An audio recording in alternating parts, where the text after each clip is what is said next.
Iya, baik Bapak Ibu yang diberkati oleh Tuhan. Ya, tadi pagi Tuhan ingatkan saya Bapak Ibu untuk menyampaikan pesan ini agar teman-teman semuanya ya, kita yang berkumpul di sini ini adalah orang-orang yang diberkati Tuhan. Karena tidak bisa dipungkiri Bapak Ibu, pelayanan Pastor Daud ini sekalipun namanya Mesbah Doa Pagi, tetapi live ini adalah salah satu channel yang dipakai Tuhan untuk menyatakan kemuliaannya. Di live ini ada doa secara teks. Di live ini ada doa secara air putih pentahiran. Di live ini ada pengajaran, di live ini juga ada doa kesembuhan di room. Amin. Dengan kata lain, sebenarnya dari awal sampai akhir daripada live ini, Mesbah Doa Pagi ini, syarat dengan yang namanya mujizat Bapak Ibu. Tetapi Pastor Daud rangkum menjadi satu paket karena ada orang-orang yang mungkin handphonenya tidak bisa buka kamera, lalu Pastor Daud layani secara teks. Mungkin juga ada orang-orang yang gaptek ya, tidak bisa mencet layar, taunya dia cuman hanya buka TikTok dan syukur-syukur bisa kasih komentar. Ada yang nggak bisa kasih komentar juga Bapak Ibu, menyaksikan diam-diam dan mengikuti doa air putih dan mereka mengalami mujizat. Ya, seperti ibu ataupun ya nenek yang kemarin yang ada di Sulawesi kalau tidak salah. Ya, atau di Kalimantan. Nah, jadi artinya Bapak Ibu, saya percaya betul bahwa orang yang bergabung di live Pastor Daud ini atau juga di live-live lain adalah orang-orang yang pertama kali haus akan yang namanya kasih Tuhan. Itu dulu, haus akan kasih Tuhan. Rindu untuk semakin dekat dengan Tuhan. Kemudian adalah orang-orang yang membutuhkan mujizat dan pertolongan Tuhan. Haleluya. Karena pelayanan begini nggak tiap hari ada di gereja Bapak Ibu. Saya percaya semua saudara yang berkumpul di sini tidak dari satu gereja yang sama. Ya, dari berbagai macam aliran bahkan. Oke. Dan di gereja Bapak Ibu tidak selalu ada doa kesembuhan setiap minggu, tidak ada. Jadi kalau Bapak Ibu datang di live ini atau di live hamba-hamba Tuhan lain, saya percaya Bapak Ibu sedang mencari yang namanya pertolongan dan mujizat Tuhan. Amin. Saya percaya itu. Enggak usah malu untuk mengatakannya. Yes, saya haus dengan mujizat Tuhan. Saya haus dengan pertolongan Tuhan. Amin. Dan itu sebabnya di sini bukan sekedar mengumbar mujizat, tapi Bapak Ibu dituntun semakin mengerti dan semakin dekat dengan Tuhan. Hal ini saya harus sampaikan karena tadi pagi Yesus ngomong sama saya lewat Roh Kudus-Nya, sampaikan kepada mereka agar mereka, amin, tidak usah takut dan tidak usah malu untuk, amin, untuk mengejar apa yang mereka inginkan. Haleluya. Nggak usah takut, nggak usah malu. Amin.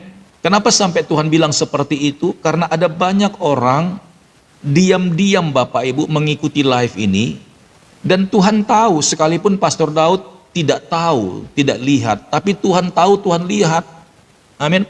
Ada orang yang diam-diam memang bersungguh-sungguh hati, sekalipun Pastor Daud tidak melihat, tidak mengetahui orang itu, tapi Tuhan tahu dan Tuhan berkati mereka. Tuhan berkati mereka karena mereka bersungguh-sungguh. Amin. Ini yang mengikuti secara secara masuk room, amin, itu 400 orang. Tapi di luar sana Bapak Ibu, ada orang yang gak masuk di room, mereka juga diberkati Tuhan. Haleluya. Cuman yang jadi masalah, ini dia Bapak Ibu. Cuman yang jadi masalah, ini yang perlu Bapak Ibu terima baik-baik. Amin. Sekalipun Bapak Ibu sudah alami mujizat itu karena menghampiri hadiratnya, tapi karena Bapak Ibu tidak mau, amin, dituntun, dibimbing dan diajarin Bapak Ibu, maka mujizat itu nggak kekal. Karena apa? Karena sebenarnya semua mujizat yang terjadi itu Bapak Ibu mengandung konsekuensi. Amin. Mengandung konsekuensi bahwa hidup kita ini berubah. Ada banyak orang mencoba mengejar mujizat, tapi dia tidak mau menerima pengajaran alias nggak mau berubah, Bapak Ibu. Amin. Tidak mau berubah, tidak mau dituntun. Akhirnya mujizat itu cuman hanya sebentar, langsung lenyap, Bapak Ibu. Ini yang harus saya sampaikan, dan Tuhan bilang jangan sampai ada di posisi itu. Haleluya. Karena tidak tertutup, Bapak Ibu. Banyak sekali orang yang masuk di room ini. Amin. Ya, kalau Bapak Ibu misalnya tersentuh atau mungkin diingatkan, semoga Bapak Ibu terbuka hatinya. Ada banyak orang yang mengalami mujizat, Bapak Ibu, dan saya nggak bisa sortir, dan saya nggak bisa menghalangi, karena memang itu waktunya Tuhan. Itu waktunya Tuhan. Saya percaya setiap kali orang yang pertama kali masuk di room ini, memang itu doa Pastor Daud pertama kali membuka live ini, dan setiap pagi pun saya imani bahwa orang yang pertama kali masuk di room ini, itu pasti Tuhan yang suruh. Amin. Mereka pasti akan dijamah Tuhan. Dan semuanya itu tepat, Bapak Ibu. Ya. Dan puji Tuhannya, oleh perkenanan Tuhan, Pastor Daud doa dalam nama Yesus, Tuhan berkenan mendengarnya dan memberkati setiap orang-orang itu. Tapi masalahnya banyak sekali orang-orang itu begitu mengalami, Bapak Ibu, ya mereka langsung, ya saya nggak tahu lah bagaimana sikap hatinya. Langsung nggak kelihatan, gitu loh. Ya nggak kelihatan. Sebenarnya dalam 3 tahun ini udah banyak banget perkara-perkara ajaib, Bapak Ibu. Ya, kalau mau di absen banyak sekali. Tapi it's okay. Saya harus sampaikan ini biar Bapak Ibu terpelihara di hadapan Tuhan. Ya, maksudnya itu biar Bapak Ibu mujizat itu kekal dalam hidupmu. Tapi buat apa dapatin mujizat ya sesaat, tapi Bapak Ibu tidak teruskan dengan yang namanya pertobatan. Bapak Ibu tidak teruskan dengan yang namanya pemulihan. Bapak Ibu tidak teruskan dengan namanya mengizinkan hidupmu itu untuk disempurnakan secara roh dan juga jasmani, maka penyakit itu nanti balik lagi. Amin. Penyakit itu balik lagi karena dosanya nggak dicabut, dosanya nggak dilepas, penyakitnya kumat lagi. Jadi jangan salahkan pendeta atau gereja atau apapun pelayanannya, kok aku balik lagi sakit lagi. Amin. Karena mujizat itu berkonsekuensi, kita pertahankan Bapak Ibu, agar dia kekal gitu loh. Makanya saya juga ada orang kesaksian ya, tuliskan, Pastor puji Tuhan, ya saya didoakan dalam minggu ini penyakit saya sudah hilang. Lalu saya doakan lagi, Tuhan kekallah mujizatmu Tuhan Yesus, kekallah mujizatmu Tuhan. Ya, amin. Jadikanlah dia sembuh sempurna dalam nama Yesus. Masih butuh diteguhkan lagi Bapak Ibu. Masih butuh diteguhkan lagi. Karena jangan heran ya, ketika Pastor Daud doa, ini bukan di zaman sekarang, di zaman rasul-rasul pun dulu begitu. Ketika rasul-rasulnya Yesus itu berdoa Bapak Ibu, amin, setannya keluar, sakit penyakitnya lepas. Orang itu mengalami mujizat. Tapi kalau dia tidak mengizinkan hidupnya untuk dibekali, amin, diisi dengan yang namanya firman Tuhan, kasih karunia Tuhan, maka iblis itu nggak tinggal diam, dia akan intip-intip lagi Bapak Ibu, dia intip-intip lagi, karena itu real. Kita yang sudah bertobat aja nih, bertobat, amin, aku udah bertobat, lepas dari minuman keras, lepas dari yang namanya narkoba, lepas dari yang namanya rokok, lepas daripada yang namanya zina, amin. Jangan main-main Bapak Ibu. Iblis memang keluar barangkali sehabis didoakan oleh hamba Tuhan, engkau kelepasan, engkau manifestasi, dan engkau, amin, disembuhkan oleh Tuhan.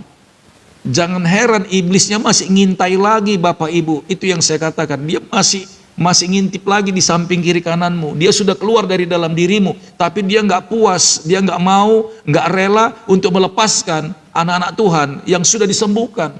Dia ingin masuk lagi Bapak Ibu. Coba kita lihat dulu ya. Coba kita lihat dulu Kita belajar ya. Ini saya diingatkan sama Tuhan tadi pagi. Makanya saya harus sampaikan ini. Dari Matius 12, kita baca dulu ini ya. Ini ada datanya ya, ada firmannya. Matius 12 ayat 43 sampai 45. Amin ya. Makanya saya sekarang harus bikin disiplin. Kalau ada orang yang saya doakan, saya bilang dia harus ikut. Harus ikut live ini. Harus terima pengajaran. Kalau enggak dia kena lagi. Karena sudah banyak Bapak Ibu ya. Ini yang mengikuti ini juga mendengar. Setelah mereka sudah didoakan pelepasan, itu mereka dituntun lagi Bapak Ibu. Saya nggak langsung berhenti, saya tuntun lagi. Ya, saya tuntun lagi dia, saya kasih tahu, bahkan secara kesehatan pun, ya apa yang Roh Kudus kasih tahu sama saya suruh dia makan ini, makan itu, karena dia mungkin begini dan begitu Bapak Ibu. Dituntun lagi, Tuhan itu baik, ada tuntunan lagi dia kasih tahu. Di samping sudah didoakan pelepasan, ada tuntunan lagi dikasih tahu, ini makan itu gitu loh. Dan akhirnya banyak sekali orang-orang yang memang benar terberkati. Kemudian nanti dibekali lagi dengan firman. Haleluya. Saya rindu orang-orang yang benar-benar ya sudah mengalami mujizat Tuhan ini. Amin. Terbuka hatinya Bapak Ibu. Kasihan nanti jatuh lagi. Ya karena nggak ada yang kawal, tidak ada yang mendampingi. Amin. Jadi jatuh lagi dalam dosa. Oke, kita lihat ya Matius 12 ayat 43 sampai 45. Ayat ini sering kita baca ya, judulnya kembalinya roh jahat. Bayangkan Bapak Ibu, kembalinya roh jahat.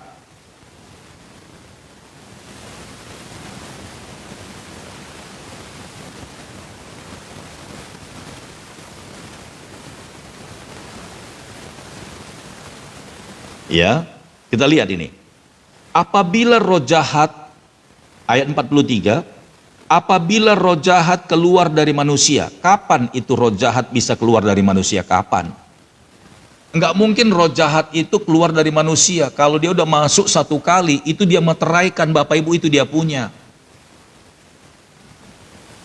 Beda dengan orang yang istilahnya dalam hidup manusia, dalam sekuler, ya bisa keluar masuk. Kalau setan enggak. Kalau setan sempat udah dikasih tempat dia, itu akan dia meteraikan milik dia sampai selama-lamanya. Bahkan sampai nanti dunia ini hancur, itu diklaim sama dia bahwa itu tempat tinggalnya dia.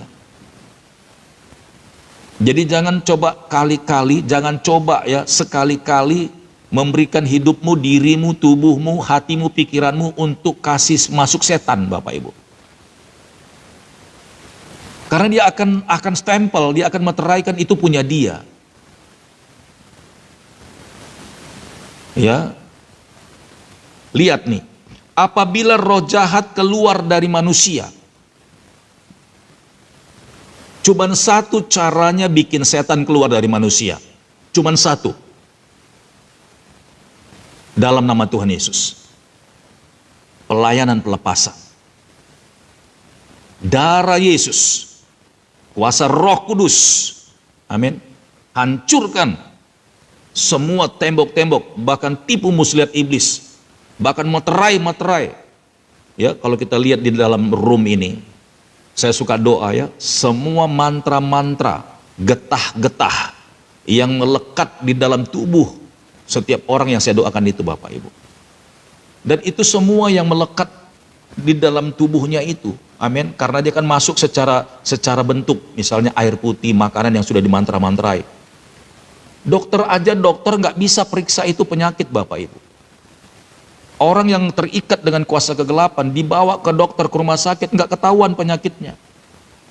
Tapi di alam roh, makanya saya kan di dalam pengajaran ini, untuk mengalahkan, berperang melawan penguasa di udara dan roh-roh jahat, maka kita harus hidup dalam roh. Maka kita tahu Bapak Ibu, tipu muslihat iblis itu, penyakit yang dia bikin itu, dia meteraikan, amin, dengan mantra, sekalipun berupa air putih, atau ada getah-getah dari apapun itu masuk ke dalam orang yang mengikutinya, yang meyakininya, nggak bisa lepas kalau bukan karena nama Yesus, kalau bukan dengan darah Yesus, kalau bukan dengan kuasa Roh Kudus, amin, nggak bisa lepas itu semuanya Bapak Ibu. Haleluya, ya. Amin. Jadi apabila roh jahat keluar dari manusia, artinya mengalami mujizat lewat doa kelepasan. Sekali lagi, iblis nggak mungkin kucuk-kucuk bosan dengan tempat tinggalnya, nggak ada. Nggak ada, justru dia mau perluasan lagi. Iya, yang satu sudah dapat, suaminya dapat lagi, dan suaminya sudah dapat, anak-anaknya dapat lagi. Kalau anak-anak sudah dapat, cucu-cucunya dapat lagi. Kalau boleh dia ekspansi, Bapak Ibu, bukan keluar dari tempatnya, ekspansi. Gara-gara satu orang berdosa, semua orang jadi berdosa.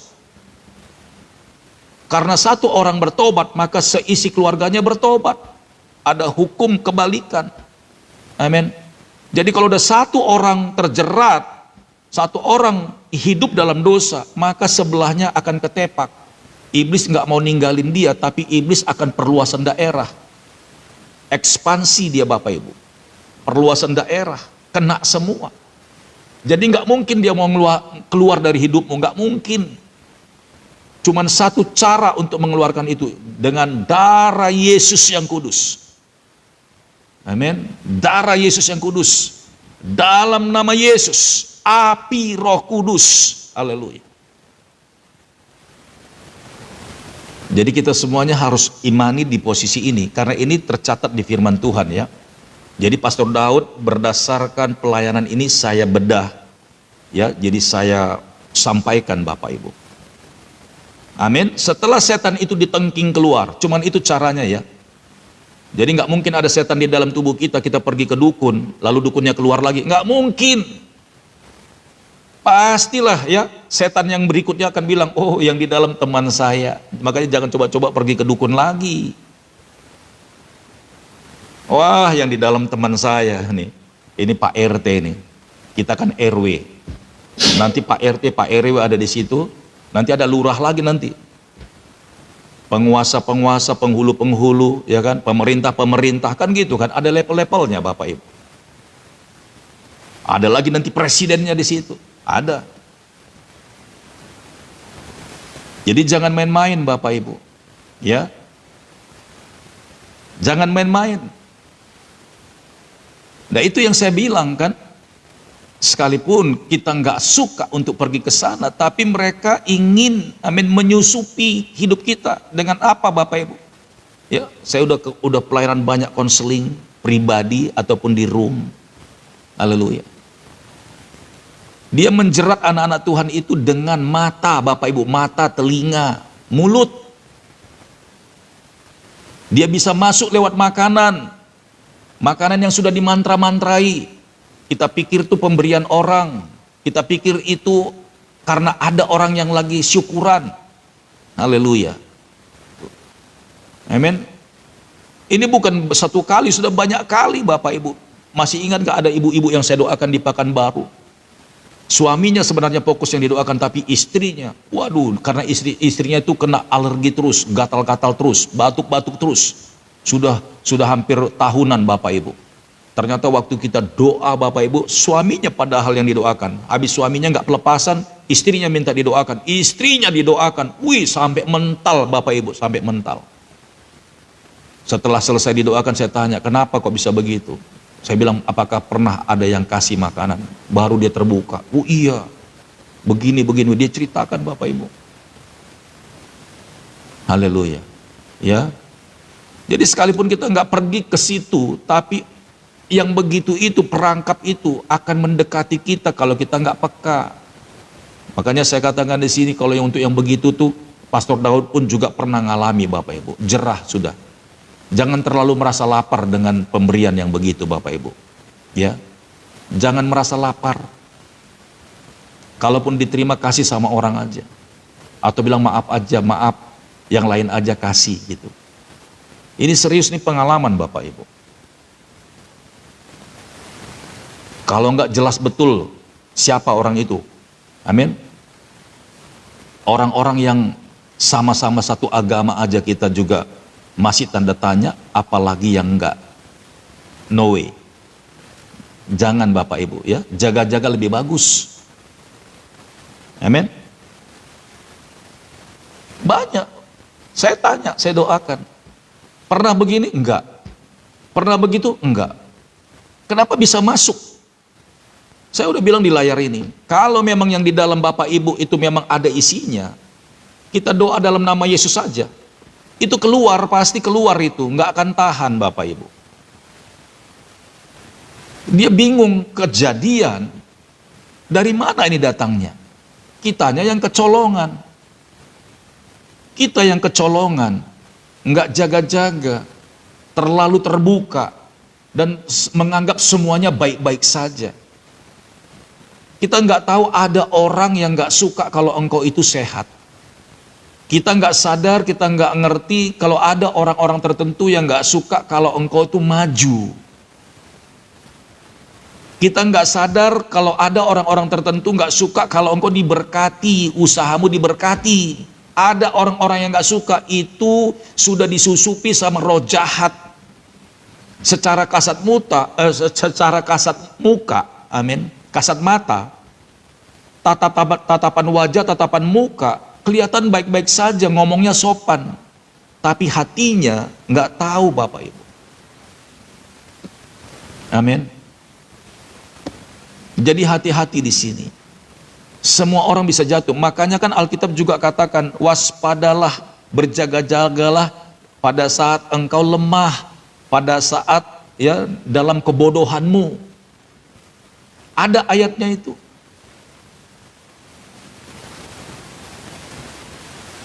Bahkan kalau kita makan di tempat-tempat tertentu pun, amin, juga Bapak Ibu harus libatkan Tuhan. Karena ada makanan-makanan yang dijual di pasaran sana juga sudah ada isinya.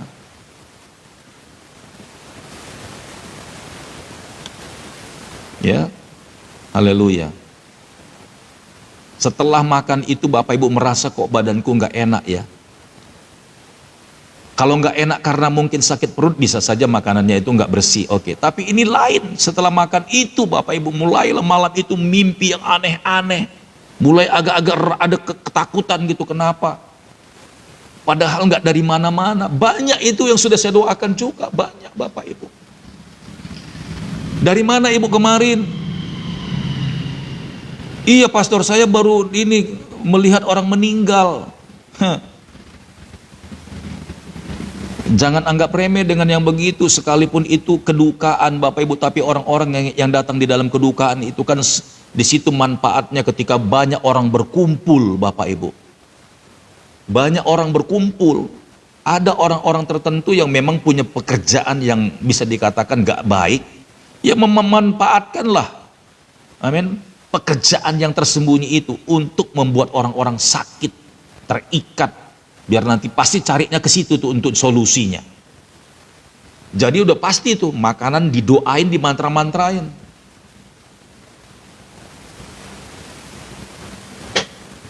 Ya, jadi jaga-jaga Bapak Ibu ya. Ini saya jadi meluas ini. Inilah pengajaran itu, meluas kita buka.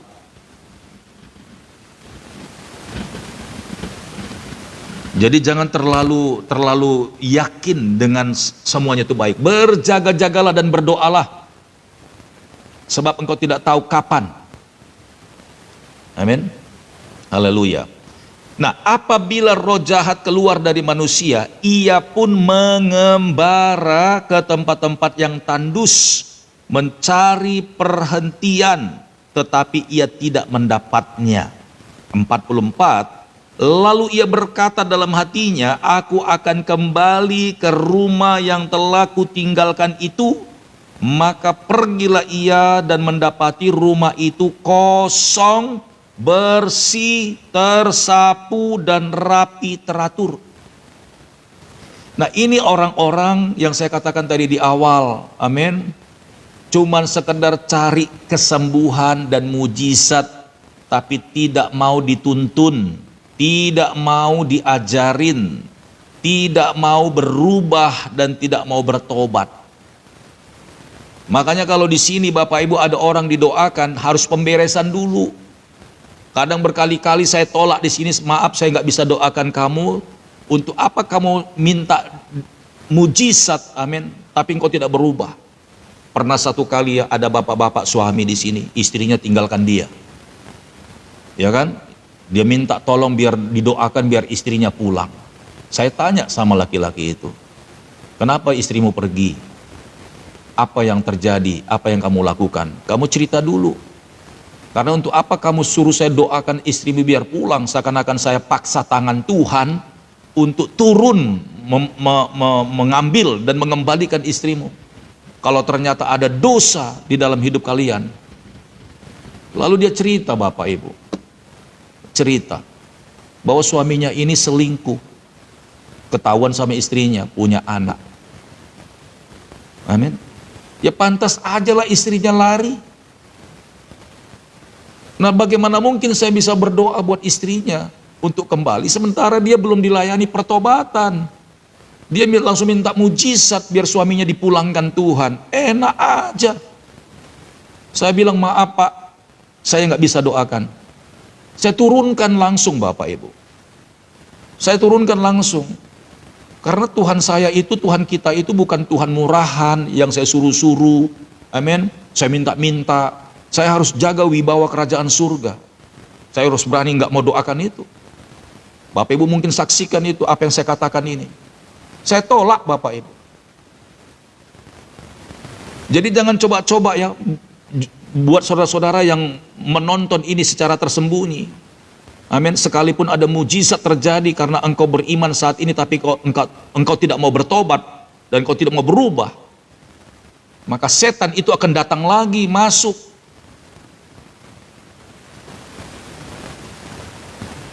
Haleluya. Ya. Ayat 44 saya baca ulang. Iblis itu berkata, aku akan kembali ke rumah yang telah kutinggalkan itu. Maka pergilah ia dan mendapati rumah itu kosong, bersih, tersapu, dan rapi teratur. Ayat 45, lalu ia keluar dan mengajak 7 roh lain yang lebih jahat daripadanya. Dan mereka masuk dan berdiam di situ. Maka akhirnya keadaan orang itu lebih buruk daripada keadaan semula. Demikian juga akan berlaku atas angkatan yang jahat ini. Jadi orang angkatan yang dimaksud di sini yang cuma sekedar datang pada Tuhan cari mujizat, tapi tidak mau berubah, tidak mau diajari, tidak mau dituntun, tidak mau dibimbing. Amin. Hal begini akan terjadi bolak-balik terus.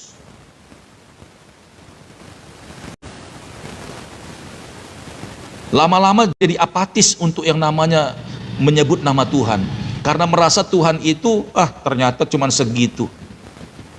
Bukan Tuhannya yang salah, bukan Tuhannya kurang sakti, tapi orangnya. Amin. Menganggap mujizat itu segala-galanya. Mujizat itu cuman hanya bonus, cuman hanya bonus, Bapak Ibu. Mungkin Bapak Ibu tanya, lalu bagaimana caranya pastor? Saya mau bilang, kenapa Bapak Ibu? Orang-orang yang habis didoakan itu saya bilang ikutin terus live ini ya. Terima pengajaran Pastor Daud. Kenapa? Karena ketika mujizat itu terjadi, Bapak Ibu harus ada proteksinya.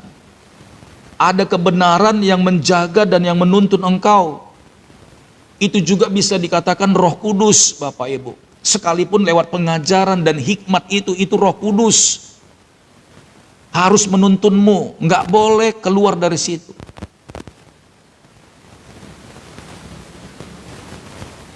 Amin. Itu yang pertama. Yang kedua adalah yang lebih parah lagi. Ada orang yang disebut angkatan ini datang sama Tuhan, minta mujizat, Bapak Ibu. Tapi setelah terima mujizat, dia diamin, dia sembunyikan. Paham maksud saya, Bapak Ibu? Bukankah mujizat itu terjadi harusnya membuat orang-orang lain bengong? Bukankah mujizat yang terjadi di dalam hidupmu atas seizin Tuhan itu membuat orang-orang di sebelahmu, baik keluargamu, amin, istri, suami, anak-anakmu, mertuamu, orang tuamu, atau teman kerjamu, atau tetangga-tetanggamu, amin, jadi tahu harusnya? Bukankah Bapak ini kemarin sakit lumpuh, kok sekarang udah jalan? Orang-orang tanya, tapi engkau diam. Orang-orang ingin tahu, tapi engkau sembunyikan. Bukankah seharusnya mujizat itu terjadi, itu kesempatan untuk engkau bercerita dengan orang lain, menyaksikan tentang Yesus, Sekalipun engkau tidak buka Alkitab, ketika engkau bersaksi bahwa Yesus sembuhkan engkau, lewat mujizat engkau telah memberitakan Injil, karena Injil itu Yesus. Enggak usah ribet-ribet tentang Matius sampai Wahyu dulu. Enggak usah ribet-ribet tentang Kejadian sampai kitab Wahyu, kitab Maleaki, Bapak Ibu. Enggak usah ribet-ribet dulu. Ketika Bapak Ibu ceritakan apa yang Bapak Ibu alami, tentang bagaimana engkau terima mujizat itu, engkau telah memberitakan Injil, karena Injil itu adalah Yesus. Amin. Jadi tidak ada alasan aku nggak tahu ayat, aku belum bisa buka Alkitab, pastor. Aku didoakan pastor, memang aku mengalami mujizat. Dengar baik-baik, mujizat itu untuk disaksikan, Bapak Ibu, bukan untuk disembunyikan. Tapi banyak orang udah ngalami mujizat, dia diemin, Bapak Ibu. Nggak mau bersaksi.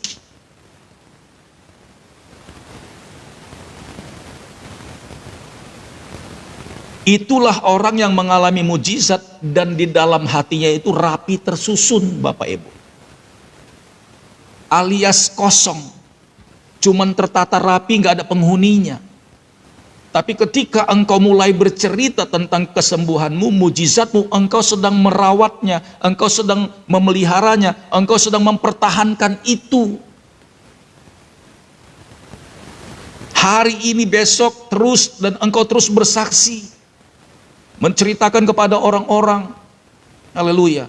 Ketika engkau bersaksi, memulai memperkatakan mujizat itu, engkau sedang menghadirkan Tuhan di hatimu. Engkau sedang menghadirkan Tuhan juga di dalam orang yang mendengar itu. Itu kan sama aja dengan penginjilan.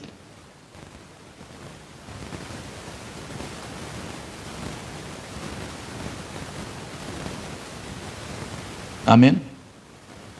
Dan kalau Bapak Ibu benar-benar siap untuk ini, sebenarnya mujizat itu dekat sekali dengan Bapak Ibu, dekat sekali. Dia mau pakai sebenarnya setiap saudara-saudara yang mengikuti live ini untuk memberitakan Injil itu. Tuhan suka sekali, Bapak Ibu. Dan memang sudah nggak ada waktunya lagi kalau cuma hanya mulut Pastor Daud menyampaikan Injil ini sampai ke dunia, tapi nggak ada saksinya, no power. Tapi ketika Bapak Ibu naik di room ini, Tuhan munculkan, lalu didoakan dalam nama Yesus, setannya keluar, pelepasan terjadi, maka mulut Bapak Ibu itulah yang menyatakan, betul aku sudah dijamah Tuhan, betul aku sudah disembuhkan, betul aku mengalami terobosan, betul aku sudah dilepaskan. Maka semua orang yang dengar, yang menyaksikan itu percaya, Bapak Ibu.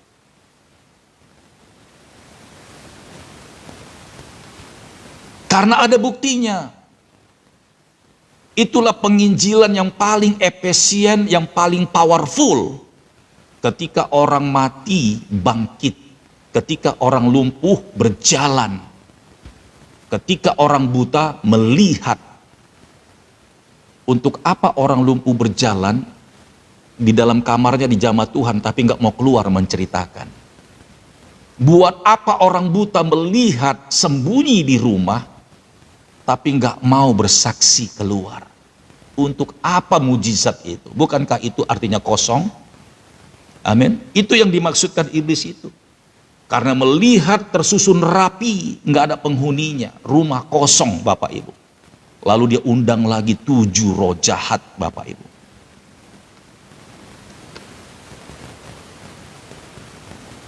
Amin. Dengar baik-baik. Kalau engkau sudah alami terobosan ini, jangan bilang, nantilah aku masih ragu, benarkah ini sudah sembuh atau belum. Justru ketika engkau bersaksi, engkau sedang, amin, mendeklarasikan atau mempatenkan kesembuhan itu. Dengan cara engkau berkata-kata terus tentang Yesus, dengan cara engkau berkata-kata terus tentang kuasanya, dengan cara engkau memperkatakan bahwa Yesus, Yesus, Yesus, Yesus. Haleluya. Engkau menghadirkan Yesus dalam hatimu terus, di dalam pikiranmu, dalam hidupmu. Amin. Kalau engkau tidak mau bersaksi, dikatakan di sini ayat yang terakhir, ya, Lalu ia keluar dan mengajak 7 roh lain yang lebih jahat daripadanya, dan mereka masuk dan berdiam di situ. Maka akhirnya keadaan orang itu lebih buruk daripada keadaan semula. Demikianlah juga akan berlaku atas angkatan yang jahat ini. Kenapa orang yang mengalami mujizat disebut angkatan yang jahat? Jangan sampai diplesetkan, karena banyak orang sekarang mempleset-plesetkan ayat ini seakan-akan orang yang dekat dengan Tuhan mengalami mujizat itu angkatan yang jahat katanya. Amin.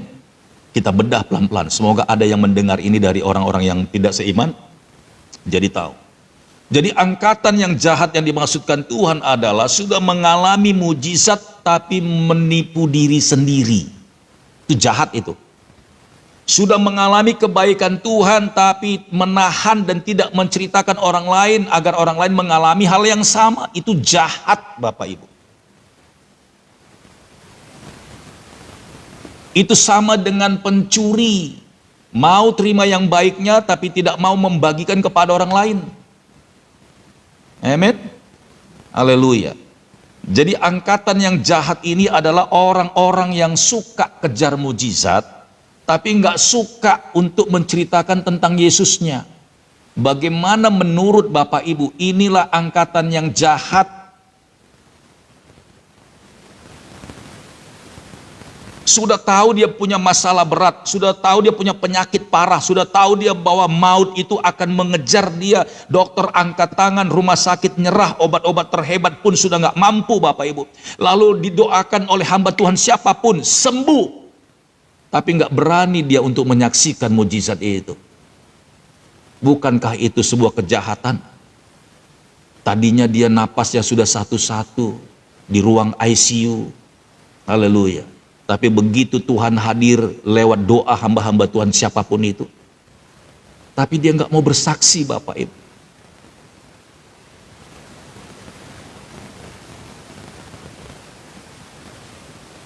Maka ketika engkau biarkan seperti itu hidupmu, maka iblis akan lihat tidak ada pengawalnya di dalam hatimu itu, tidak ada pengawalnya di dalam rohmu itu, tidak ada pengawalnya di dalam hidupmu itu. Maka iblis bilang, yuk 7 roh jahat lagi. Kenapa? Karena yang pertama kali ketika engkau alami mujizat dan engkau tidak jujur dalam mujizat itu, dan engkau tidak mau ceritakan ke orang, justru engkau sembunyikan, itu namanya adalah kebohongan.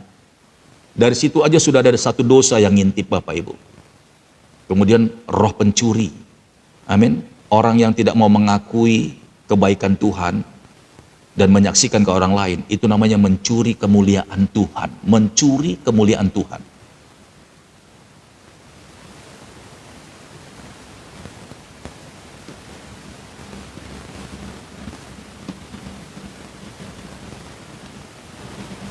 Coba kita bandingkan dengan perikop yang berikutnya. Kita buka Matius 8 ayat 1 sampai 4. Kita buka Matius 8 ayat 1 sampai 4.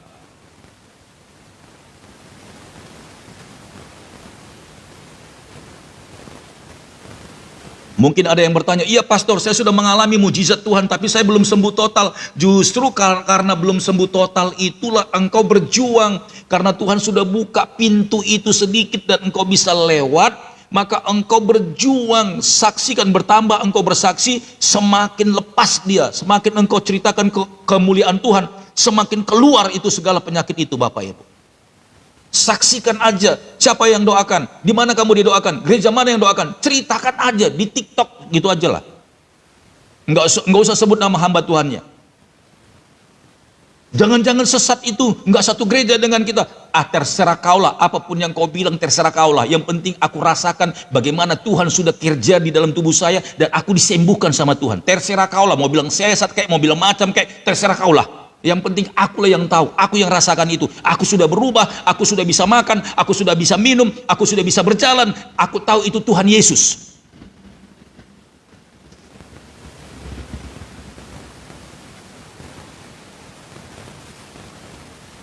Karena ketakutan diintimidasi, persis seperti orang tua yang buta sejak lahirnya itu. Anaknya sudah sembuh dari buta, tapi orang tuanya ketakutan untuk mengakui anaknya alami mujizat. Bayangkan saja Bapak Ibu. Karena takut diintimidasi oleh ahli Taurat, orang-orang Farisi, orang Yahudi. Kalau engkau takut dengan gerejamu, engkau takut dengan yang namanya agamamu, engkau takut dengan yang namanya warnanya aliranmu, amin, nggak usah terima mujizat Bapak Ibu. Bahaya justru. Bahaya justru, serius saya bilang. Kalau engkau didoakan oleh siapapun, amin, gak usah lihat warna gerejanya, katakan aja Yesus sembuhkan saya. Saksikan itu. Biar gerejamu tahu, gerejamu butuh kasih karunia itu. Jangan gerejamu bikin kumpulin jemaat banyak, tapi orang-orang sakit gak kesentuh. Makanya Tuhan bangunkan sekarang hamba-hamba Tuhan yang berani declare bahwa Yesus itu memang luar biasa, mujizat masih ada sampai hari ini. Saksikan aja, Bapak Ibu mau ditolak kek, mau dipecat kek, amin, dari jabatan apapun itu, mau diusir kek, biarin, yang penting Tuhan Yesus nggak usir saya. Itu baru namanya kesaksian Bapak Ibu.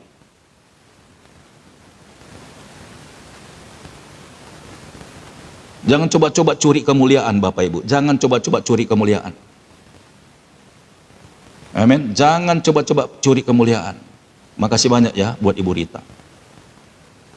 Tuhan gak suka Bapak Ibu, karena Tuhan itu bekerja bukan di aliran, bukan di aliran, amin. Bahkan ini untuk nama gereja pun bukan nama gereja. Saya juga gak suka disebut nama gereja Bapak Ibu, karena kalau saya sudah bawa gereja, seandainya judul saya di sini, di atas kepala saya ada nama gereja di situ, Bapak Ibu juga gak mau datang kok, karena gereja ini malas, kan gitu kan. Makanya semua live-live hamba Tuhan yang diurapi itu, yang doa kesembuhan, gak ada nama gereja tercantum di sini Bapak Ibu. Itu artinya kita sama-sama sepakat bahwa gereja bukanlah jadi jawaban Bapak Ibu. Nih saya ngomong seperti itu. Gereja bukan jadi jawaban, makanya gak ada ditempel gereja di sini. Itu artinya Bapak Ibu dari semua denominasi gereja bisa datang masuk di sini. Semoga Tuhan Yesus berkenan melepaskan semua penyakit-penyakitmu itu.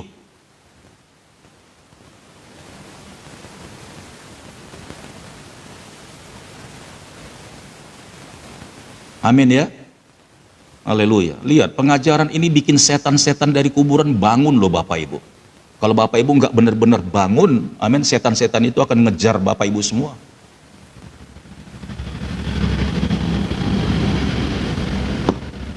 Kita lihat, yuk sama-sama ya.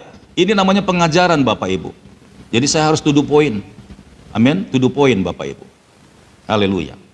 Matius 8 ayat 1-4 judulnya Yesus menyembuhkan orang yang sakit kusta. Kita lihat. Ayat yang pertama, setelah Yesus turun dari bukit, sudah dapat Bapak Ibu? Matius 8 ayat 1-4. Saya belum lihat ada yang ngetik soalnya.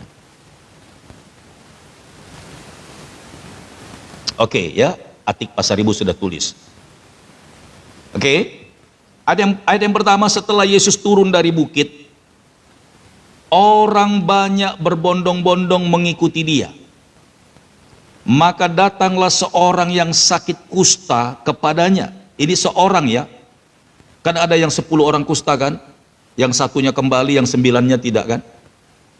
Oke, ini satu orang kusta.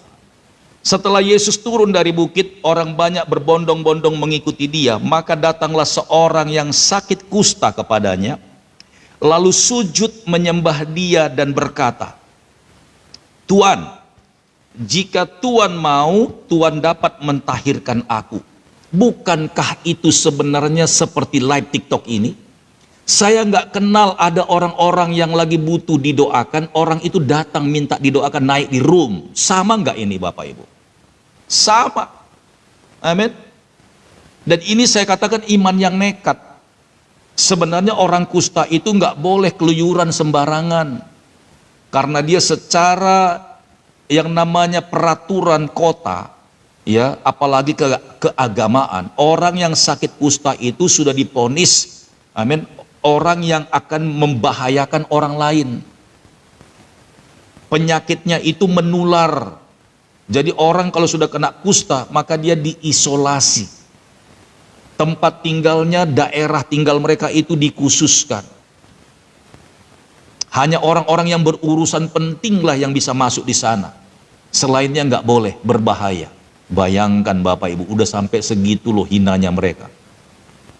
Haleluya. Amin. Tapi ketika Yesus lewat Bapak Ibu, setelah Yesus turun dari bukit, orang-orang banyak berbondong-bondong mengikuti dia.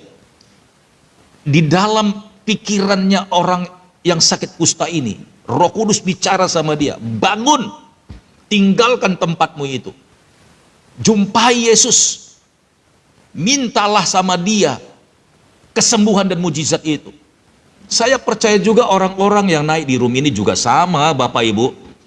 Coba keraskan hatinya, nggak akan ada yang bisa doakan dia. Dia sembunyi di balik bilik-bilik, dia sembunyi di balik kamar, dalam keputusasaan, frustasi, stres, depresi. Kalau dia nggak mau keluar, nggak akan pernah ada mujizat itu, karena iman yang nekat itu selalu membawa orang untuk keluar dan mencari Yesus, Bapak Ibu. Perempuan Sirofenisia juga sama, dia keluar dari Athena, dia pergi cari Yesus, sampai ketemu, itu jauh Bapak Ibu. Amin. Berhari-hari dia sampai jumpa dengan Yesus, sekalipun di Alkitab itu ceritanya singkat.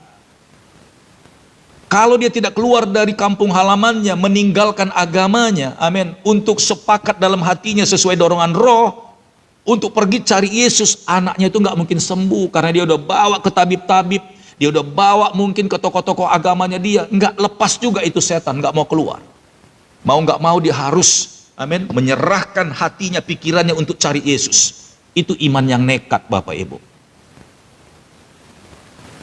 Nah itu sebabnya orang-orang yang menaik di room ini, saya percaya itu karena dorongan Roh Kudus, maka dia berani menyangkal dirinya, nggak takut lagi dilihat nanti gerejanya, mungkin nanti pemimpin gerejanya, pendetanya, gembalanya sekaligus, nggak takut, yang penting aku sembuh, aku kejar Tuhan, aku digerakkan oleh Roh Kudus untuk didoakan oleh hamba Tuhan ini.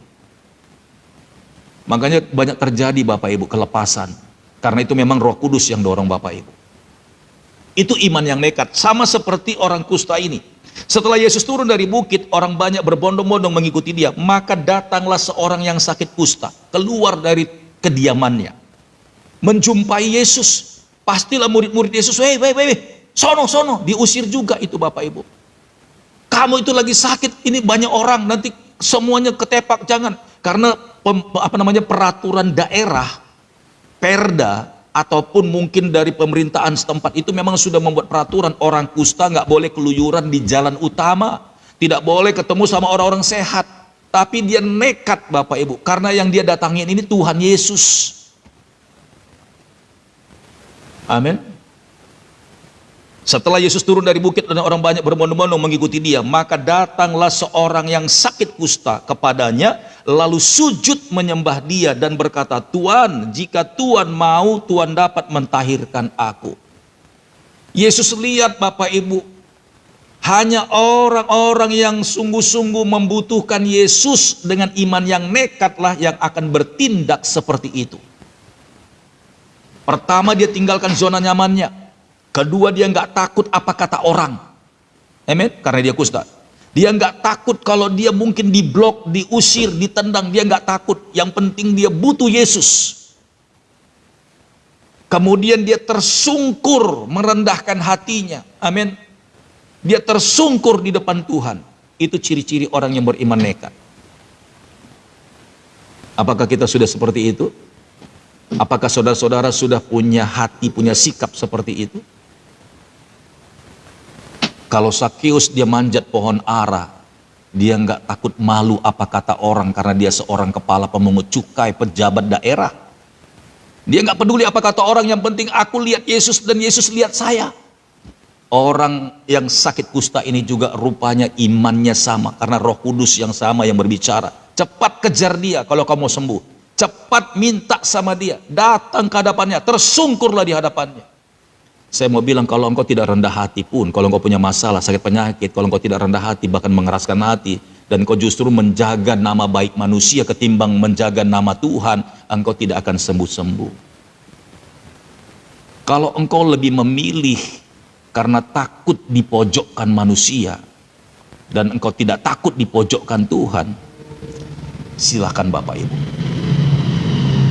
Kalau buat saya lebih baik ditolak oleh orang-orang ketimbang ditolak sama Tuhan.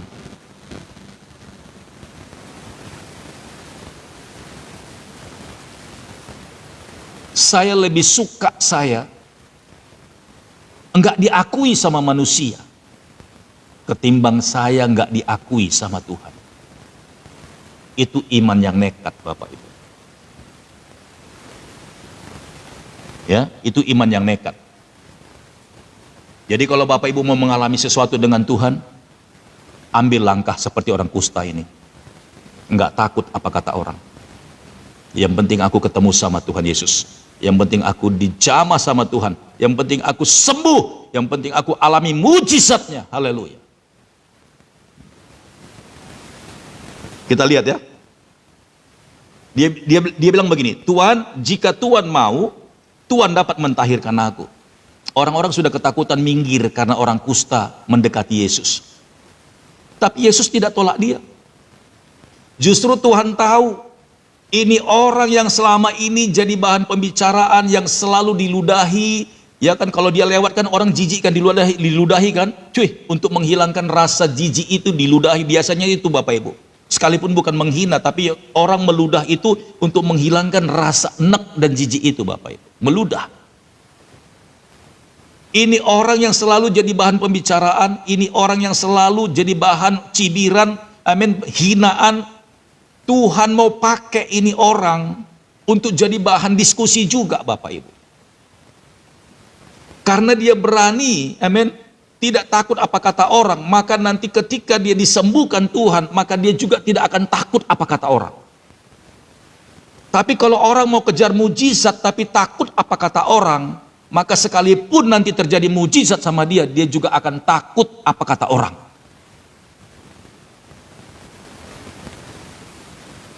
Haleluya. Amin ya. Makanya Tuhan lebih memilih untuk melakukan mujizat kepada orang-orang model begini, yang militan, enggak takut Bapak Ibu. Amin. Dan justru orang-orang yang model begini, itu kalau dapat mujizat, itu kekal Bapak Ibu. Kenapa? Karena berikutnya dia tidak akan malu menceritakan mujizat itu kepada orang-orang.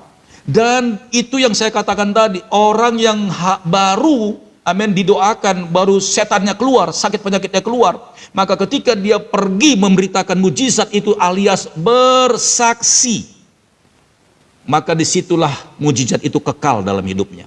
Setan nggak bisa masuk lagi. Kenapa? Setiap kali dia bersaksi, dia menghadirkan Tuhan di hatinya. Setiap kali dia bersaksi, dia menghadirkan Tuhan di dalam pikirannya. Setiap kali dia bersaksi, dia menghadirkan Tuhan di dalam seluruh kehidupannya. Tapi orang yang menerima mujizat yang baru dilepaskan, tapi tidak mau bersaksi, bahkan justru menyembunyikannya, setan tahu, wah ternyata nggak ada isinya. Cuman sekedar didoakan, setan keluar karena Yesus, karena darah Yesus, karena nama Yesus berkuasa, setannya keluar. Tapi nggak diisi Bapak Ibu. Nggak mau diajarin, nggak mau dituntun, dan nggak mau bersaksi.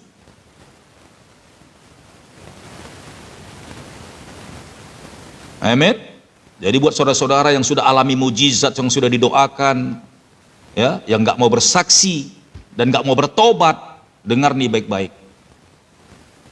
Siang hari ini kalau mau mujizat itu kekal, bertobat, bersaksi. Karena ketika Bapak Ibu bersaksi, konsekuensinya adalah engkau buktikan bahwa kamu itu berubah. Amin. Ketika engkau bersaksi itu, konsekuensinya engkau tidak lagi melakukan lagi dosa lama. Kenapa orang nggak mau bersaksi? Karena takut ketahuan nanti ternyata ketika dia lakukan lagi kehidupan yang biasa, dia malu dengan perkataannya, makanya nggak mau bersaksi.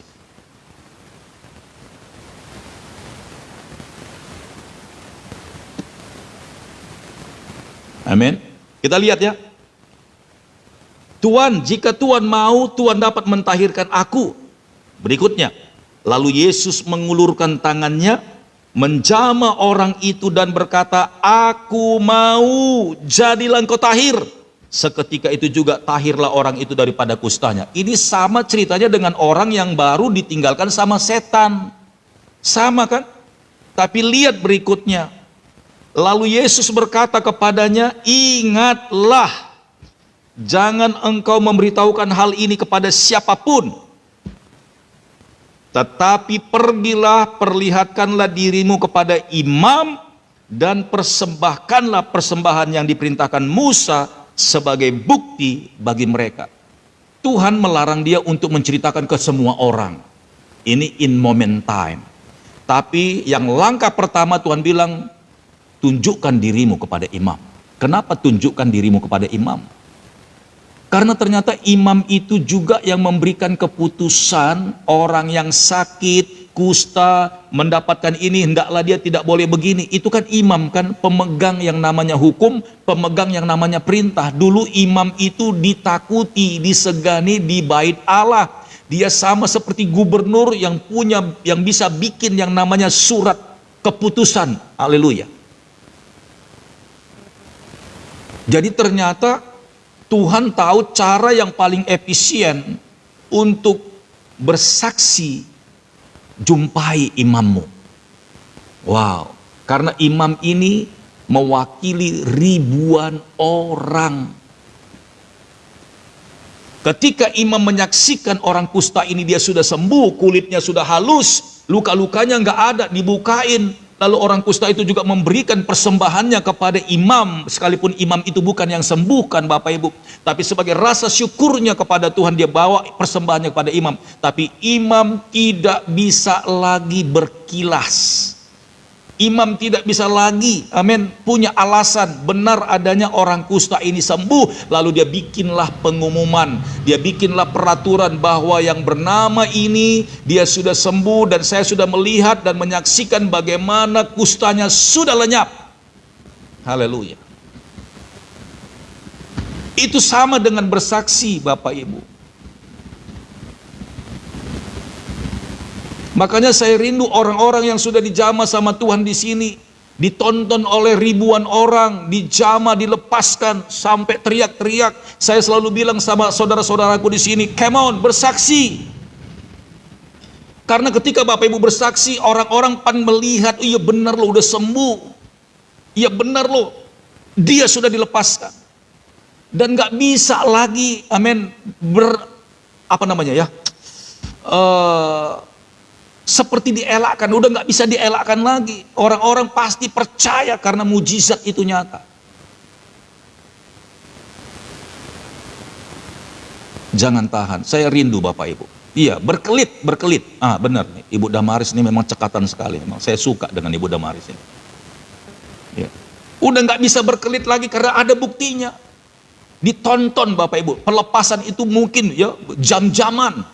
Haleluya. Begitu Bapak Ibu bersaksi, jelas aku udah bisa tidur, aku udah bisa makan, aku udah sembuh. Sekalipun Bapak Ibu masih rasa adalah memang yang namanya selama ini sakit parah, masih ada rasa mungkin nyut-nyutan, tapi tenang, Tuhan Yesus nggak akan mungkin bekerja setengah-setengah. Dia pasti akan sempurnakan Bapak Ibu.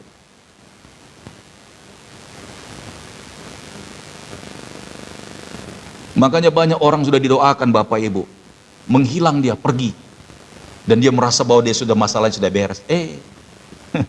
Saya mau bilang Bapak Ibu, setannya ngintip lagi. Makanya ketika Bapak Ibu sudah terima doa pengurapan, apalagi air putih, sekalipun cuma sekedar pelepasan muntah-muntah, bersaksilah Bapak Ibu. Karena dengan engkau bersaksi itu, engkau menghadirkan Tuhan di dalam hatimu. Sekalipun kau tidak ngerti tentang yang namanya ayat-ayat Alkitab, karena belum menghafalnya. Tapi ketika engkau cerita tentang nama Yesus, Yesus memang dahsyat luar biasa. Dia lepaskan saya. Itu lebih daripada penginjilan Bapak Ibu. Sebab di atas penginjilan itu, cuman satu nama yang diberitakan. Yesus adalah Tuhan. Amin. Saya teruskan lagi. Lalu Yesus berkata kepadanya, ingatlah jangan engkau memberitahukan hal ini kepada siapapun, tetapi pergilah, perlihatkanlah dirimu kepada imam, dan persembahkanlah persembahan yang diperintahkan Musa sebagai bukti bagi mereka. Masalahnya Bapak Ibu, apakah Bapak Ibu berani ketika Bapak Ibu mengalami mujizat, Bapak Ibu ceritakan kepada gembala saudara? Amin. Waduh, ngeri-ngeri sedap pastor. Soalnya saya nggak gereja kami kan nggak percaya yang begini-begini.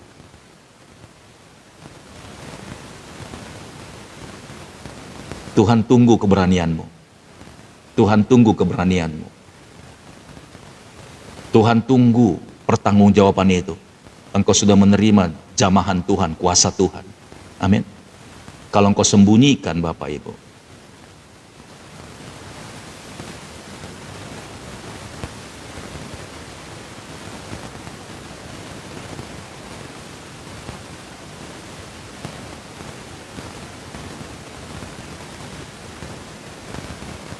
amin ya. Jadi jelas Bapak Ibu, bersaksi itu kewajiban bagi orang-orang yang terima pertolongan Tuhan. Saksikan Bapak Ibu. Makanya saya rindu, ini sekaligus saya undang semuanya teman-teman. Amin. Sekalipun kesaksiannya sederhana, pastor saya mau bersaksi, pastor saya mau bersaksi. Amin. Justru kesaksian itu ditunggu-tunggu orang banyak. Wih, benar loh, luar biasa. Itu bukan karena Pastor Daud, tapi karena Bapak Ibu benar-benar beriman. Tuhan hargai imanmu itu. Makanya Yesus berkata, imanmu menyelamatkan engkau, bukan Pastor Daud nyelamatin engkau. Enggak usah sebut tentang Pastor Daud, enggak usah sebut nama siapapun, tapi sebutlah Tuhan Yesus, tolong saya, sembuhkan saya. Saya tadinya sakit ini, lalu Roh Kudus dorong saya untuk naik di room ini, saya didoakan. Enggak apa-apa, sebut aja. Tapi Tuhan Yesus yang sembuhkan saya. Amin. Maka Tuhan akan melihat engkau. Dan iblis pun gentar. Kenapa? Dia nggak bisa menghentikanmu ketika engkau bersaksi terus.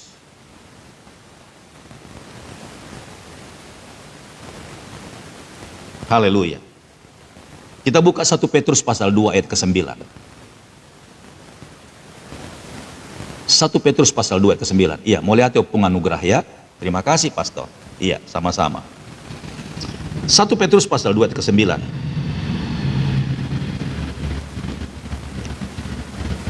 Iya, iblis lari puntang-panting, kata Inang Nurita Sijabat. Iyalah, karena kita bersaksi terus.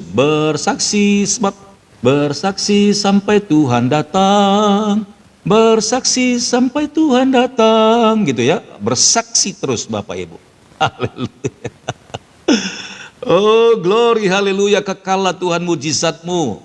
Amin. Haleluya. Ya, 1 Petrus pasal 2 ayat ke-9, Amang Wilson Simbanyuta sudah menulisnya. Ayat 9, tetapi kamulah bangsa yang terpilih. Lihat Bapak Ibu, terpilih. Amin. Kalau Tuhan berkenan melepaskan engkau dari segala sakit penyakitmu, kalau Tuhan berkenan melepaskan engkau dari segala persoalanmu, kalau Tuhan berkenan melepaskan engkau dari pergumulanmu, itu artinya engkau adalah orang yang terpilih. Bukan karena kuat dan gagah perkasamu, tapi karena kebaikan Tuhan. Haleluya. 1 Petrus 2:9, tetapi kamulah bangsa yang terpilih, imamat yang rajani, imamat, imam-imam, umat-umat Tuhan, amin, yang memiliki imam, yaitu Tuhan Yesus. Imamat yang rajani, bangsa yang kudus. Lihat, ketika engkau dilepaskan sama Tuhan, Tuhan gak keberatan menghapuskan semua dosa-dosamu. Tuhan gak keberatan memulihkan keadaanmu. Ketika engkau dijamah sama Tuhan, itu artinya Tuhan bersedia menjadikan engkau baru. Engkau bangsa yang kudus, umat kepunyaan Allah sendiri. Kalau engkau di hadapan Tuhan, dikatakannya engkau kepunyaanku, anak-anakku. Bukankah kita juga harus berani katakan, Tuhanlah kepunyaanku. Wow, saksikan itu, Yesuslah Bapakku, Yesuslah Tuhanku, Yesuslah Rajaku, Yesuslah Allahku, Dia sahabatku.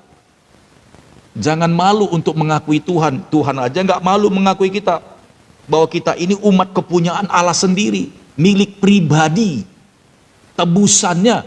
Oh, haleluya. Jadi dimanapun Bapak Ibu, amin. Kalau ada, maaf nih ya, saya singgung sedikit agak-agak yang lebih identik. Kalau ada pertangyangan, amin, bersaksilah di situ. Tapi gimana pastor? Enggak usah gimana-gimana, minta sama pemimpin ibadahnya, boy do amang mersaksi. Bah, songon nasohya hita di pertangyangan bersaksi nang garijana asing gue, katanya mungkin begitu. Tapi hatiku ingin aku bercerita, amang. Anggaplah ini nggak bersaksi, tapi bolehkah aku bercerita? Mungkin kata kesaksian itu sedikit alergi barangkali. Oh boleh lah Amang, kalau bercerita boleh Inang. Nanti kita kasih kesempatannya. Lihat. Sampaikan Bapak Ibu, biar semua orang tahu. Itu kesempatan engkau memperkenalkan Yesus yang sesungguhnya. Yes, mau diganti bahasanya kayak Ibu Damaris testimoni. Terserah, haleluya. Kadang-kadang sebut kesaksian itu sudah diidentifikasi milik orang karismatik. Gak usah pakai kesaksian, gak apa-apa. Saya boleh Amang bercerita. Nah, gitu aja. Pengalaman pribadi bersama dengan Yesus. Wih, orang langsung ayah haduhon gitu kan. Apa ini lagi nih? Ya kan? Haleluya. Come on. Itu kesempatan buat kita Bapak Ibu untuk menyatakan, menghadirkan Tuhan di situ. Belum lagi selesai sampai habis dengar khotbah, engkau telah menghadirkan Tuhan lewat kesaksianmu itu, lewat ceritamu itu. Mereka semuanya pasti pulang membawa berkat. Enggak mungkin enggak Bapak Ibu. Enggak mungkin enggak. Sesuatu yang enggak lumrah, yang enggak umum terjadi hari ini, pasti mereka pulang. Aku juga kepingin seperti Inang itu. Diam-diam mereka ingin ngerasakan di dia do didapati. Di mana mereka? Aku kepingin juga mengalami itu. Kemana Inang itu kumpul-kumpul? Ayo kita ke sana aja. Aku juga kepingin rasanya. Ketika tadi dengar saya ceritanya, ketika saya dengar ceritanya dia, merinding aku. Ya orang dia nggak biasa sih dengar yang begituan, merinding aku. Sekalipun ada juga nanti yang jabir-jabir gitu ya, ada juga nanti orang yang ya begitulah, selalu ada aja parisi-parisi di mana-mana. Yesus sudah adakan mujizat, tetap aja ada orang yang mencibir. Ada, haleluya. Nggak usah takut Bapak Ibu. Tuhan mau pakai kita, bukankah kita orang pilihan Tuhan, umat pilihannya? Kalau kita sudah terpilih, itu artinya kita adalah orang-orang yang the best. Prajurit-prajurit tempurnya Tuhan. Keren banget Bapak Ibu. Prajurit-prajurit tempurnya Tuhan. Haleluya. Untuk menyaksikan kedahsyatan Tuhan itu. Tuhan nggak tunggu sekarang Bapak Ibu. Amin. Ini maaf nih kalau udah nyinggung-nyinggung sedikit. Bukan karena sekolah tinggi teologi, lalu Tuhan langsung lebih berkenan begitu. Banyak orang sekolahnya tinggi teologi sampai S3 tapi nggak berani bersaksi Bapak Ibu. Tuhan nggak butuh sekolah tinggi. Catat baik-baik. Tuhan cari orang-orang yang berkenan di hadapannya, yang berani saksikan Tuhan.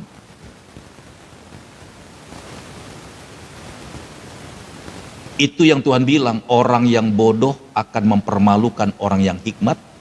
Orang yang lemah akan mempermalukan orang yang kuat. Haleluya. Amin. Jadi sekarang tinggal Bapak Ibu aja. Mau nanti ceritanya sederhana, yang penting Tuhan hadir ketika engkau ngalami sesuatu. Amin. Di tengah-tengah ada perhimpunan begitu, ceritakan Bapak Ibu. Semua orang pasti akan mendengarkan itu. Tetapi kamulah bangsa yang terpilih, imamat yang rajani, bangsa yang kudus, umat kepunyaan Allah sendiri. Supaya apa? Kamu memberitakan perbuatan-perbuatan yang besar dari Dia. Supaya kamu bersaksi, memberitakan Injil. Sekalipun engkau tidak buka Alkitab, tapi ketika engkau sebutkan nama Yesus, amin, engkau telah memberitakan Injil ke seluruh dunia. Bapak Ibu nggak ikut nonton kemarin ya?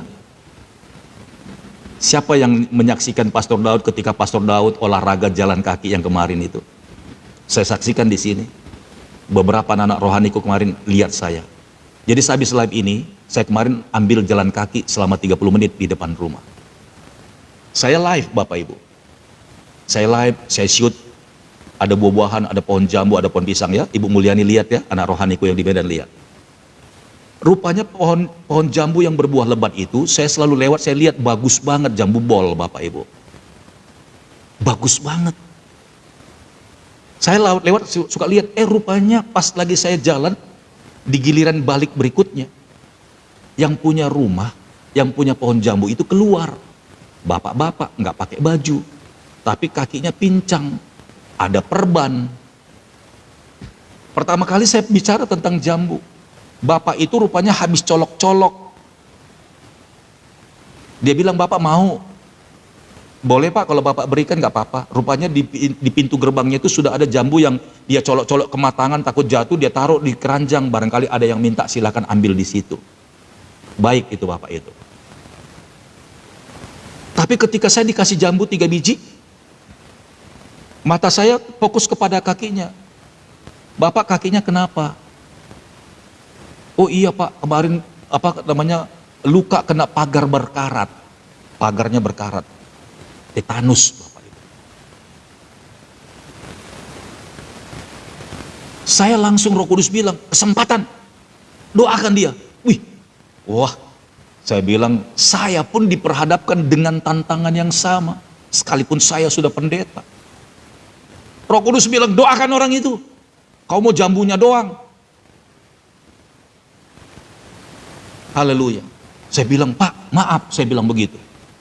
Bolehkah saya berdoa pak untuk bapak? Boleh. Rupanya Roh Kudus sudah jamah hatinya. Dan biasanya kalau orang sudah sakit, nggak nolak bapak ibu, nggak nolak, serius. Makanya kalau bapak ibu bersaksi nanti, ya ceritakan juga kepada orang-orang yang sedang bermasalah, nggak akan nolak, didoakan, doakan aja, doakan aja. Yes, Sonta Marbun nonton ya? Dia mau bapak ibu. Saya bilang, bapak agamanya apa? Islam ya? Iya, Islam. Nggak apa-apa pak, saya doakan, saya Kristen. Nggak apa-apa pak, doakan aja. Kesempatan bapak ibu. Dalam nama Yesus, hambamu berdoa buat bapak ini Tuhan. Segala sakit penyakit, demi nama Tuhan Yesus, saya kencangin bapak ibu. Sampai istrinya dari dalam rumah keluar, dia kira saya berantem sama suaminya. Tapi saya nggak shoot ya, karena saya kan fokus ke kakinya. Saya lihat pintunya terbuka, suaminya bilang nggak apa-apa, bukan ribut gitu loh. Tapi saya sudah teriak, dalam nama Yesus, segala virus, segala infeksi, aku perintahkan lepas dalam nama Yesus. Saya doakan, ya, amin. Lalu saya taruh tangan saya di dadanya, dalam nama Tuhan Yesus, Tuhan pulihkan, sembuhkan bapak ini. Ketika dia terbuka hatinya, Tuhan saya doakan, Tuhan nyatakan kuasa-Mu. Saya percaya Tuhan dengar itu. Saya belum lihat dia. Nanti kalau terjadi sesuatu bapak ibu, saya akan bikin videonya lagi. Amin. Orang kalau sudah terjepit, nggak akan ada bicara-bicara agama lagi. Yang penting dia mau terima selamat, sembuh, mujizat. Jadi kalau bapak ibu ketemu orang yang begitu, ayo ulurkan tanganmu. Bilang, Pak, Bu, mau nggak saya doakan? Itu termasuk bersaksi. Bapak ibu udah alami mujizat, saya sudah alami mujizat Tuhan. Saya nggak mau diam di tempat, saya mau keluar, saya mau ceritakan tentang Engkau dahsyat. Kalau Engkau sembuhkan aku, kalau Engkau sudah lepaskan aku percaya orang-orang yang sama seperti aku juga Engkau lepaskan Tuhan. Haleluya. Tuhan mau pakai saudara.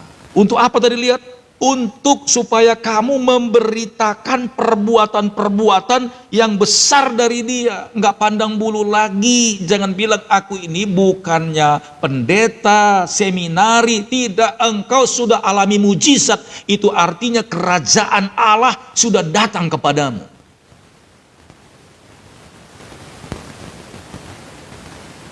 Ini yang Tuhan mau sampaikan, poin ini. Tuhan sudah berkenan menyatakan kuasanya, kemuliaannya lewat mujizat, tapi banyak orang nggak menghormati Tuhan. Ini yang Tuhan sedih di sini nih, di sini nih. Di sini nih. Banyak ternyata anak Tuhan itu cuma hanya mencuri kemuliaan, mencuri mujizat. Ingin disembuhkan, dilepaskan, diselesaikan dari masalahnya, tapi tidak mau menyaksikan kedahsyatan Tuhan itu.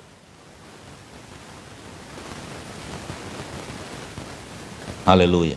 Camkan ini baik-baik. Kalau engkau sudah dijamah sama Tuhan, itu artinya engkau harus jadi berkat. Engkau harus menjadi sambungan tangan Tuhan berikutnya. Kalau Bapak Ibu cuma hanya fokus di channel ini atau channel hamba-hamba Tuhan lain, terlalu sempit. Sementara Bapak Ibu tersebar di seluruh Nusantara hari ini. Dan Tuhan mau percepatan itu terjadi. Tuhan, aku mau Tuhan. Aku sudah Engkau sembuhkan. Aku mau bersaksi Tuhan. Kalau nanti ada orang meminta didoakan, minimal cuma aku doa, Tuhan sembuhkan orang ini seperti Engkau sembuhkan saya. Cukup Bapak Ibu. Tuhan yang akan bekerja. Ya, supaya kamu memberitakan perbuatan-perbuatan yang besar dari Dia yang telah memanggil kamu, yang telah menyembuhkan kamu, yang telah melepaskan kamu keluar dari kegelapan, sakit penyakit, keluar dari dosa-dosamu, keluar dari persoalanmu, keluar dari masalahmu. Amin. Engkau sudah dipanggilnya, engkau sudah disembuhkan, engkau sudah dilepaskan. Maka tanggung jawabmu adalah pergi, amin, bersaksi, beritakanlah kebesaran Tuhan itu. Yes. Orang-orang pasti akan dikirim sama Tuhan. Pastor Daud kan punya jangkauan terbatas. Waktu saya pun sempit, sekalipun saya punya waktu 24 jam, dibagi 1, 2, 3, 4, 5 nggak cukup Bapak Ibu. Badan saya jujur aja lelah. Makanya Bapak Ibu tuh dipakai sama Tuhan.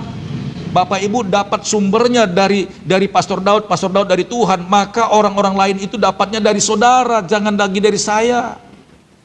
Saya sepakat lakukan ini Bapak Ibu. Bukan untuk mengambil keuntungan, tapi Bapak Ibu lakukanlah tanggung jawabmu.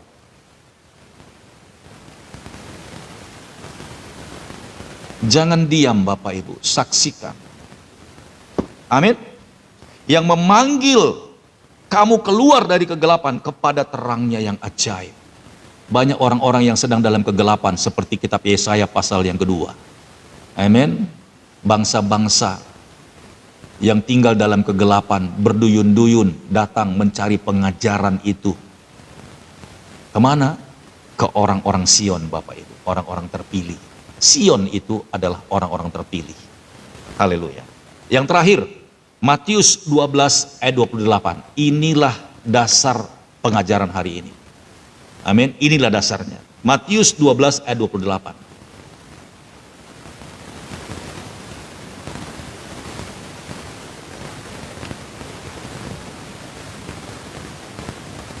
Oke, Atik Pasaribu sudah ketik. Kita baca sama-sama Matius 12 ayat 28. Tetapi jika aku mengusir setan dari dirimu, begitu ya, sekalipun gak ditulis. Tetapi jika aku mengusir setan dengan kuasa roh Allah, maka sesungguhnya kerajaan Allah sudah datang kepadamu. Bukankah 1 Petrus pasal 29 itu juga mempunyai sistem kerajaan surga? Kitalah umatnya, kepunyaan Allah sendiri, bangsa yang kudus, imamat yang rajani. Bukankah itu sama dengan kerajaan Allah Bapak Ibu? Tetapi jika aku mengusir setan dengan kuasa roh Allah dari dalam dirimu, maka sesungguhnya kerajaan Allah sudah datang kepadamu. Jadi nggak ada yang kosong Bapak Ibu. Kecuali kalau Bapak Ibu berdiam dan Bapak Ibu sembunyikan, rapi tersusun katanya. Jadi jangan sembunyikan kemuliaan Tuhan itu. Kalau engkau dijamah sama Tuhan, sekalipun perkara kecil, saksikan Bapak Ibu. Yes, tapi jangan keluar ke dalam keimammu itu pun saksikan, sekalipun alami mujizat, ikut KKR di GBI, sudah berbahasa roh, tapi saksikan. Nanti aku ditolak pastor, balik lagi. Makanya Yesus tadi bilang sama orang kusta, tunjukkan dirimu kepada imam. Itu yang pertama. Haleluya. Jadi nggak sembrono, nggak meleter kemana-mana. Tunjukkan dulu ke sana. Karena ada hukum yang harus engkau cabut. Ada hukum yang berlaku yang selama ini membuat engkau tersiksa. Sampaikan bahwa Yesus menyembuhkan engkau kepada orang kusta itu. Karena imam itu yang membuat peraturan. Orang yang sakit kusta tandanya ada belang-belang di kulitnya. Kan bacakan di imamat. Ya kan? Ada orang yang ada bercak-bercak, bahkan rumah pun ada yang rumah yang kena kusta. Ada tanda-tandanya. Rumah itu tidak boleh ditinggalin, harus renovasi, bongkar semuanya.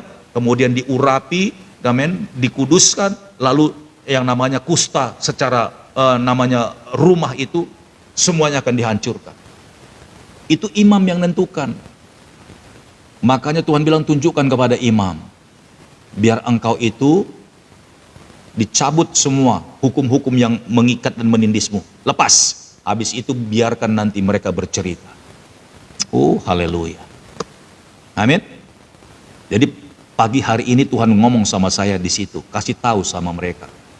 Aku mau hidup mereka itu diserahkan kepadaku semuanya, kata Tuhan. Kalau mereka mau terima mujizatku, tapi mereka tidak mau mengikuti perintah-perintahku dan ketetapan-ketetapanku, hukum-hukumku dan peraturan-peraturanku, maka iblis akan datang mengejar mereka lagi. 7 roh jahat yang lebih jahat dari sebelumnya akan masuk kepada orang itu. Maka keadaan mereka lebih buruk dari yang sebelumnya. Ngeri Bapak Ibu. Amin. Kiranya pengajaran ini jadi berkat bagi kita semuanya. Sampai jumpa di live berikutnya. Seperti gelombang di tengah lautan, bergulung-gulung sampai ke tepian. Kesanalah berkat-berkat Tuhan yang dicurahkan bagi mereka yang melakukan perintahnya. Seperti gelombang di tepian pantai yang bergulung-gulung sampai ke tepian dan tidak berkesudahan. Demikianlah berkat-berkat Tuhan yang dicurahkannya kepada mereka yang melakukan firman-Nya. Sampai jumpa di live berikutnya. Tuhan Yesus memberkati kita semuanya. Shalom.